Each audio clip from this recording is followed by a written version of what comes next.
Hey everybody, I have a short update for you about things coming up in the future of the church. Great things are happening. I can't tell you how encouraged I am in my own relationship with the Lord. I've just really experienced some sweet times with Him that really have nothing to do with this church, but really feeling in a hard but good place in a lot of ways. And really good place. And I'm hearing the same things, even just in the last couple days. There's just some really wonderful supernatural work that God is doing among people in our church. And so I wanted to just share with you, normally I like to talk about things coming up, and we do have a lot of things coming up in the next season of the church, youth camp, VBS, Level Up Sunday, and some other things.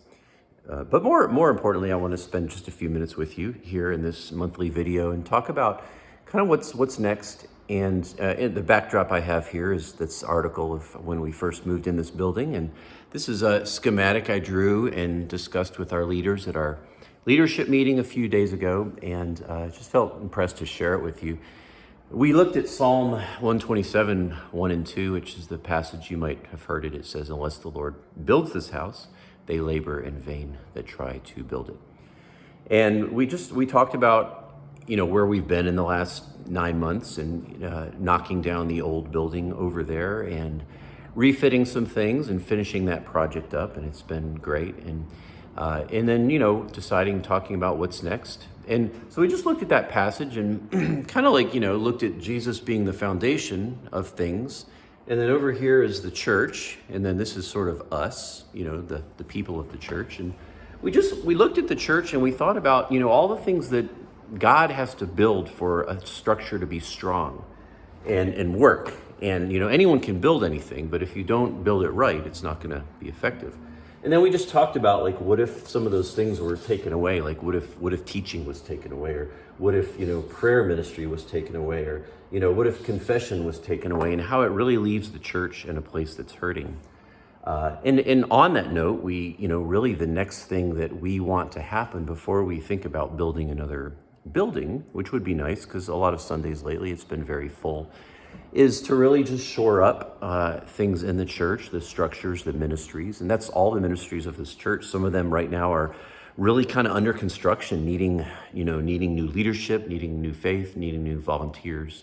And so we're trying to do that. We want to do that. We want the structure to be strong. And moreover, looking at our own lives, God building us, we talked about different areas of our life, faith and our quiet times in Bible and family. And if you just start erasing, taking some of those things out of the building, it really leaves a building that's not real strong. So asking the Lord to build a house. And I want to just share with you a passage from Numbers that I think really is prophetic for our church in this season.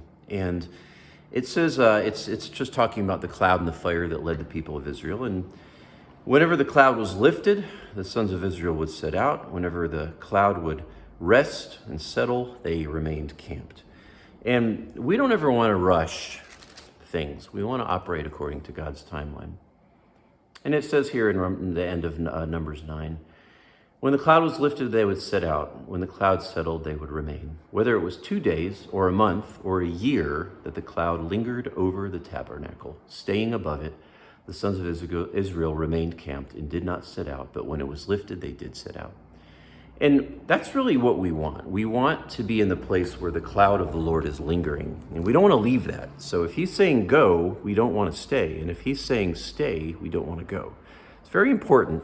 It's less about what we build and do. It's more about, are we lingering in the place that the Lord has for us? And I would just ask you to pray in this season. Being a leader, a spiritual leader especially, it's kind of like hacking your way through a jungle. And you've got a machete and you're hacking and there's people behind you and they're like, yeah, we can do it. But you're really pushing forward. And sometimes you get tired and the mosquitoes are biting you and you get bloody and your machete gets dull. And then sometimes the people behind are kind of, rawr. And, all that's to say, just pray for the leaders of this church, because it is an endeavor to lead a thing of the Spirit. It's not a thing that's natural. It's very different than that. So we appreciate you. Great things are happening. I can't tell you how excited I am about just what's happening right now in so many lives in the church. And that's way better than anything we will ever build. But that said, pray for the future. I'm confident God's doing great things. And peace. I'll see you soon.